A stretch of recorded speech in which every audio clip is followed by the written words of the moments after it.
Halo? Ya, aku baru mau ke sana. Tunggu aku. Ingat ya, jangan sampai warga desa melihatnya. Nyawamu taruhannya, Bero! Ucap Jaka di ponsel.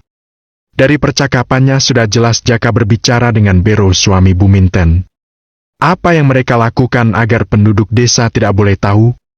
Jaka melangkah ke ujung teras, sedikit menjauhi pintu yang dibiarkan terbuka. Dia masih sedang asik berbicara di ponsel sehingga aku menggunakan kesempatan ini untuk masuk diam-diam, tanpa menimbulkan suara. Dan aku berhasil masuk. Dengan diam-diam aku melangkah masuk ke rumah ini. Jaka sedang asik menelpon di ujung teras. Saat aku sudah berada di dalam, tidak terlihat ada orang lain, hanya lemari kayu dan 2 kursi panjang yang menata ruangan. Ku coba melihat ke dalam kamar, tetap tidak ditemukan adanya manusia lain. Tapi, mataku terpana melihat sebuah pintu kecil di ujung ruangan. Aku segera melangkah ke arah pintu tersebut. Tapi langkahku terhenti karena mendengar suara langkah kaki memasuki rumah ini. Aku segera masuk ke kamar dan bersembunyi di bawah kolong tempat tidur. Pintu kamar terbuka lebar seperti semula aku masuk, dan ini memudahkan aku melihat siapa yang datang dan duduk di kursi tersebut. Tuan Jaka, aku hanya bisa membawa 1 orang gadis saja dari desa sebelah. Karena dia yatim piatu dan tinggal dengan pamannya. Terdengar suara Bero berbicara dengan Jaka masuk ke rumah. Mataku terus menatap yang hanya terlihat kaki mereka di antara kaleng-kaleng minuman berserakan, sehingga menunjukkan di mana posisi mereka. Dan yang membuatku terpana ada 3 orang yang sedang duduk di kursi tersebut. Apakah masih perawan gadis yang kamu bawa itu? Tanya Jaka. Aku belum tahu, Tuan. Tapi kata pamannya dia tidak pernah melihat gadis ini dekat dengan lelaki. Jawab Bero. Aku tidak mau kita salah dalam memilih gadis yang kelihatan masih perawan tapi kenyataannya tidak. Hei kamu! Bawa gadis itu masuk! Baik, Tuan. Ucap seorang lelaki yang terdengar. Tuan Jaka, apakah Nirani sudah bisa dilepaskan? Tanya Bero dengan nada hati-hati seperti takut Jaka marah. Sudah berapa kali aku katakan, Nirani itu milikku. Aku mau melepaskannya nanti kalau ada penggantinya. Sekarang ini aku sedang menikmati saat-saat bersamanya. Jangan tanya lagi masalah Nirani. Dia tidak akan aku lepas begitu saja, Bero. Jaka terdengar marah. Tapi Tuan, tidak ada tapi-tapi. Kamu cukup urus ibunya agar tidak menggangguku di depan penduduk desa. Sanggah Jaka dan tidak membiarkan Bero melanjutkan kata-katanya. Baiklah, Tuan. Jawab Bero bersuara pelan. Tidak berapa lama kemudian, aku melihat kaki melangkah masuk. Ku coba melihat lebih jelas dengan mengarahkan kepalaku ke tepi ranjang. Ada seorang lelaki yang tidak asing wajahnya di mataku. Dia menarik paksa seorang gadis dengan mulut dibekap dengan lakban serta tangan terikat. Lelaki itu adalah yang mencoba memperkosaku di dekat kebun karet, dari yang aku ingat namanya Parjo. Ini gadis itu, Tuan Jaka. Ucap Parjo sambil memegang kedua lengan gadis itu. Gadis itu terlihat ketakutan. Matanya berembun dan tubuhnya gemetar. Rambut panjangnya terurai menutupi punggung dan dada. Melihat Parjo membawa gadis itu, Jaka langsung berdiri dan menatapnya. Sesaat dia menyibakkan rambut panjang gadis itu ke belakang bahu melihat wajahnya lebih dekat. Lumayan cantik, tapi aku harus memastikan dulu apakah dia masih perawan atau tidak. Kata Jaka dengan sorotan mata tajamnya. Apakah kita kurung dulu di sini, Tuan? Tanya Bero ke Jaka. Ya Bero, kurung di kamar dulu, ibuku masih tidur dan belum bisa diganggu. Nanti ibuku yang akan memeriksa keperawanannya. Bu Jumi yang memeriksa keperawanan gadis ini? Aku hampir tidak menyangka kalau sekeluarga melakukan kejahatan yang belum jelas bagiku apa bisnis mereka. Apakah Bima juga terlibat? Dari yang aku lihat belum menunjukkan keterlibatan Bima, tapi bisa jadi Bima juga ikut karena kakak dan kedua orang tuanya terlibat dengan kejahatan ini. Apa yang akan mereka lakukan dengan gadis-gadis perawan itu? Ternyata apa yang aku bayangkan lebih mengerikan dengan apa yang aku temukan sekarang. Aku harus memberitahu ke Angga bahwa gadis itu masuk ke kamar. Setelah ibuku memeriksanya nanti baru kita bawa ke ruangan bawah tanah. Tita Jaka kepada Parjo. Baik, Tuan. Jawab Parjo dan langsung menyeret gadis itu masuk ke kamar di mana aku bersembunyi di bawah kolong tempat tidur. Gadis itu berusaha memberontak meskipun percuma karena kalah tenaga dan tangannya terikat. Tenang saja, cantik. Kalau bukan untuk kepentingan Tuang, Guntur sudah kucicipi tubuh indahmu ini. Kata Parjo sambil mengikat kaki gadis itu dan mendorongnya terlentang di tempat tidur. Aku hanya menatap dari bawah karena tempat tidur bergoyang saat tubuh gadis itu dipaksa berbaring. Parjo melangkah keluar kamar dan duduk di samping Bero. Posisi mereka berhadapan dengan Jaka. Hembusan asap rokok memenuhi ruangan meskipun udara dingin masih menyentuh kulitku. Jaga rumah ini. Aku dan Bero akan menemui ibuku. Ingat! Jangan sentuh gadis itu! Gertak Jaka kepada Parjo dengan suara yang sangat tegas. Beres, Tuan. Aku mana berani menyentuh barang-barang, Tuan. Jawab Parjo terdengar tunduk ke Jaka. Bagus. Bero, ayo kita temui ibuku. Sebentar lagi ibuku bangun karena matahari akan muncul. Kulihat Jaka dan Bero melangkah ke pintu diiringi Parjo. Aku harus menunggu sebentar hingga dipastikan Jaka dan Bero betul-betul meninggalkan rumah ini. Tidak lama kemudian suara langkah kaki mendekati kamar, Parjo masuk lagi dan berdiri di samping tempat tidur menghadap ke gadis yang terbaring di tempat tidur ini. Hahaha cantik. Kamu menggugah seleraku, sayang. Parjo tertawa jahat. Selamat menunggu, setelah tugasku selesai aku akan senang-senang di rumah bordir.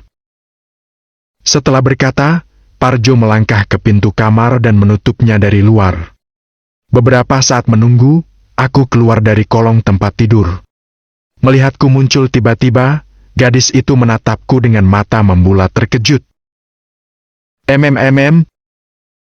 Gadis itu berusaha berbicara dengan mulut tertutup lakban. Ses!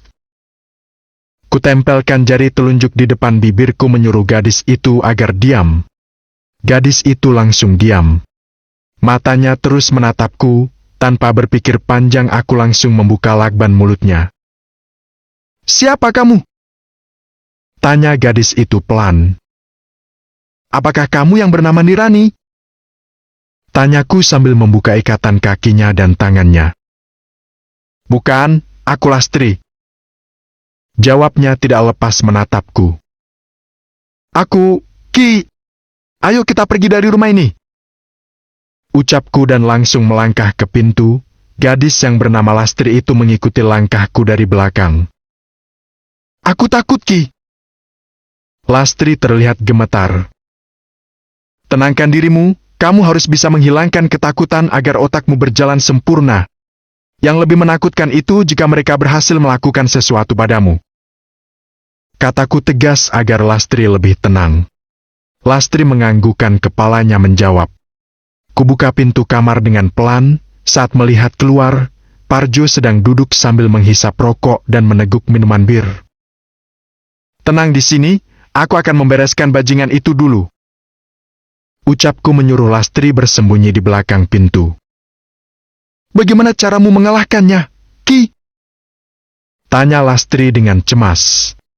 Belum sempat aku menjawab, terdengar suara ponsel Parjo berdering. Aku langsung menutup lagi pintu dengan pelan dan kami bersembunyi di balik dinding dekat pintu kamar. Apa? Iya, aku sedang jaga sekarang. Selesai tugas ini aku akan ke sana. Hahaha, dia gadis desa sebelah yang dijual pamannya. Terlihat Parjo melangkah keluar pintu sambil berbicara di ponsel. Lastri menangis mendengar percakapan Parjo. Sudah jelas yang dibicarakan itu adalah dia. Jangan menangis. Ucapku sambil menyodorkan sapu tangan pada Lastri. Aku tidak menyangka paman menjualku kepada mereka. Ucap Lastri di sela tangis. Untuk apa mereka mencari gadis perawan? Tanyaku. Aku juga tidak tahu, tapi yang aku dengar dari percakapan mereka, semua gadis perawan dihadirkan dalam sebuah pesta besar. Pesta besar apa? Tanyaku lagi dengan sangat penasaran. Aku tidak tahu, Ki. Jawab Lastri menyeka air matanya. Sekarang ayo kita keluar. Ajakku dan kami langsung melangkah keluar kamar. Setelah aku memastikan posisi Parjo berdiri di luar, barulah memandu Lastri untuk melangkah keluar pintu. Tapi sial, Lastri menginjak kaleng minuman berserak di lantai hingga menimbulkan suara yang membuat Parjo langsung melangkah masuk. Lastri tidak sengaja menginjak kaleng minuman yang berserakan di lantai sehingga menimbulkan bunyi yang membuat Parjo melangkah masuk. Gimana ini, Ki? Lastri terlihat sangat cemas. Ayo masuk lagi ke kamar. Ajakku dan kami langsung masuk lagi ke kamar. Aku berdiri sembunyi di balik dinding dekat pintu menunggu Parjo masuk dan siap-siap melakukan serangan. Sedangkan Lastri duduk di sudut kamar memeluk lututnya dengan tubuh gemetar ketakutan. Suara langkah Parjo semakin mendekati pintu kamar. Lastri menatapku dengan wajah pucat menunggu apa yang akan terjadi di depan matanya. Krik! Pintu kamar dibuka. Parjo langsung masuk, matanya tertuju kepada Lastri dan tidak menyadari aku berdiri di balik pintu. Jadi kamu berhasil melepaskan diri? Ucap Parjo menatap Lastri. Ampun Ban, jangan sakiti aku. Lastri memohon. Parjo melangkah mendekati Lastri. Sebelum dia sempat menyentuh Lastri, aku langsung memukul pundak Parjo. Tapi sial, dia membalikkan badan menatapku. Pukulanku tidak mempan. Jadi kamu cantik yang melakukan semua ini? Hahaha, bagus. Biar Tuan Jaka tahu kalau kamu juga akan menjadi sandera kami. Parjo mendekat dan ingin memegang tanganku. Sebelum dia melakukannya, aku menendang perutnya. Dia sedikit tersungkur namun berusaha bangkit dan langsung menendang perutku. Aku terjatuh. Saat ingin berdiri, Parjo dengan cepat mendekat hingga aku tidak sempat berdiri. Tapi aku tidak hilang akal. Saat tubuhnya mendekatiku, aku langsung menendang kelaminnya hingga dia tidak bisa berbuat apa-apa. Aak! Parjo memegang kelaminnya dengan wajah mengernyit. Dasar perempuan brengsek! Aduh! Masih sempatnya ia mencaciku. Parjo mengambil ponselnya dari saku dan ingin menghubungi seseorang. Melihat dia sedang memencet ponsel, aku langsung menendang tangan Parjo hingga ponsel tersebut melayang ke sudut lantai. Dasar wanita gila! Caci Parjo dengan mata merah. Ia langsung berdiri dan kali ini dia mengambil pisau yang terselip di pinggangnya. Pisau tersebut ditodongkan ke arahku hingga aku sedikit kesulitan melawannya. Hahaha, mau lakukan apa lagi kamu, cantik? Dari pertama melihat apa yang kamu lakukan kepadaku di kebun karet, aku tahu kamu bukan gadis sembarangan. Kamu pasti punya tujuan masuk ke desa ini. Tapi kamu salah masuk. Desa ini akan mengantarkanmu ke sesuatu yang tidak akan pernah balik lagi ke rumahmu. Parjo berkata sambil tertawa jahat. Ki! Lastri memanggilku dengan ketakutan melihat Parjo memegang pisau. Posisi Lastri di belakang Parjo dan aku di depan Parjo. Parjo makin lama makin mendekat. Pisau di tangannya masih terpegang erat. Sasaranku adalah agar pisau di tangan Parjo terlepas atau berpindah ke tanganku. Tanpa menunggu lama, aku langsung menunduk dan menendang kaki Parjo. Tidak hanya itu, aku juga menendang kuat lagi kelaminnya hingga dia terjatuh ke lantai dan pisau di tangannya terlepas. Parjo masih berusaha untuk bangkit, melihat dia belum juga lumpuh akibat tendanganku. Aku dengan sekuat tenaga meninju pipinya berulang kali. Saat itu juga kuambil pisau di lantai dan menusukkannya ke perut Parjo. Parjo tak berdaya bersimbah darah di lantai dengan matanya melotot. Apakah dia mati, Ki? Tanya Lastri gugup. Ayo pergi dari sini. Ajakku kepada Lastri yang terpaku melihat Parjo. Ayo. Aku langsung menarik tangan Lastri karena dia masih diam dalam keterpakuan. Aku takut, Ki. Jawab Lastri masih gugup. Usir ketakutanmu agar kita bisa lari dari sini. Kamu kira aku bisa menggendongmu dengan badan kaku itu? Kalau bukan dia ya mati kita yang akan mati. Aku berusaha agar Lastri menghilangkan syok. Lastri mengganggukan kepala berusaha menuruti kata-kataku. Saat kakinya melangkah melalui tubuh Parjo, tiba-tiba kaki Lastri dipegang Parjo sehingga membuat Lastri terjatuh. Jangan! Pekik Lastri ketakutan. Ternyata dia masih hidup. Gumamku dan langsung menendang kepala Parjo dengan sekuat tenaga. Parjo langsung tidak berdaya tergeletak, darah semakin mengalir dari perutnya membasahi lantai dengan pisau tertancap. Ayo cepat kita pergi dari sini. Ucapku dan Lastri langsung bangkit berdiri. Kami langsung keluar dari kamar dan menuju ke pintu utama. Ingin aku masuk ke pintu kecil di sudut ruangan itu, tapi niatku terhenti karena aku harus pergi dari sini sebelum Bu Jumi dan Jaka datang. Lastri juga harus diselamatkan dari mereka. Dengan secepatnya aku dan Lastri keluar rumah itu dan berlari ke arah kiri. Jika kami ke kanan akan mendekati gudang dan rumah Bu Jumi sehingga sangat berbahaya kalau berpapasan dengan mereka. Kita mau kemana, Ki? Tanya Lastri setelah kami berlari menjauhi rumah itu. Hari semakin siang, berbahaya kalau ada yang melihatmu. Desa ini hampir dikuasai Pak Guntur. Kami berhenti sejenak di balik pohon rindang. Aku juga harus segera balik ke rumah Bu Jumi, takut mereka curiga tidak mendapatiku di rumah. Namun kemana aku akan membawa Lastri? Dia sudah dijual oleh pamannya dan dipastikan tidak bisa balik lagi ke rumahnya, dan dia juga yatim piatu. Sembunyi di rumah temanku aja.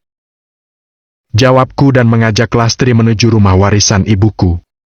Sedang berjalan menuju ke rumah, langkah kami terhenti melihat Pak Guntur sedang berjalan dengan beberapa orang termasuk Bero. Melihat mereka kami langsung bersembunyi di balik pohon menunggu mereka lewat. Aku mau 2 gadis perawan lagi untuk stok. Aku tidak mau kita kehabisan gadis perawan. Ucap Pak Guntur kepada Bero. Beres, Tuan, tapi aku butuh dana merekrut gadis perawan. Jawab Bero. Berapapun dananya kamu minta ke Jaka. Baik, Tuan Guntur. Aku dan Lastri terus bersembunyi. Pak Guntur dan anak buahnya melewati jalan yang kami tempuh sebelumnya dan semakin menjauhi kami.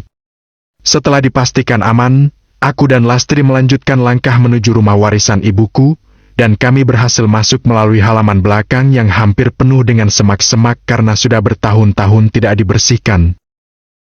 Ayo masuk! Ajakku sambil melihat ke sekitar. Ini rumah siapa, Ki? Tanya Lastri. Rumah temanku. Waduh, aku tidak bawa kuncinya.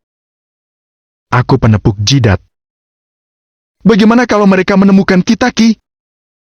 Tanya Lastri ketakutan. Di depan rumah banyak penduduk yang lalu lalang, kalau aku bawa Lastri keluar dari desa ini sekarang sangat berbahaya. Aku juga harus balik ke rumah Bu Jumi sebelum mereka mencurigaiku. Lastri, sebaiknya kamu sembunyi di atas loteng, nanti aku akan menemuimu lagi. Ucapku menunjuk ke atas. Bagaimana cara naiknya, Ki? Sebentar. Aku mengambil tangga yang sudah tersedia di rumah ini. Dulu ayah membuat ruangan kecil di loteng untuk menyimpan beras.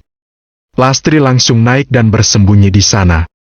Setelah itu, aku secepatnya meletakkan tangga di tempat semula dan bergegas menuju rumah Bu Jumi dengan santai seperti jogging. Beberapa penduduk desa melihatku sesaat, aku melempar senyum kepada ibu-ibu yang berpapasan. Dari depan aku melihat Bima semakin mendekat, sepertinya dia mencariku. Keki, kamu dari mana aja? Tanya Bima setelah berada di depanku. Aku jogging, Kak. Jawabku melempar senyum manis. Aku mencemaskanmu. Lain kali kalau ingin jogging ajak aku, Ki. Aku tidak mau mengganggu tidur kakak. Tidak kok, aku suka ikut jogging denganmu. Oke deh, lain kali aku akan ajak Kak Bima. Jawabku. Ayo kita balik ke rumah. Aku dan Bima melangkah ke rumahnya. Setelah sampai di depan rumahnya, aku terpana melihat Bu Jumi berdiri di teras seperti menunggu sesuatu. Apakah dia menungguku? Pasti akan banyak pertanyaan bila aku sudah mendekatinya. Harus santai agar dia tidak curiga.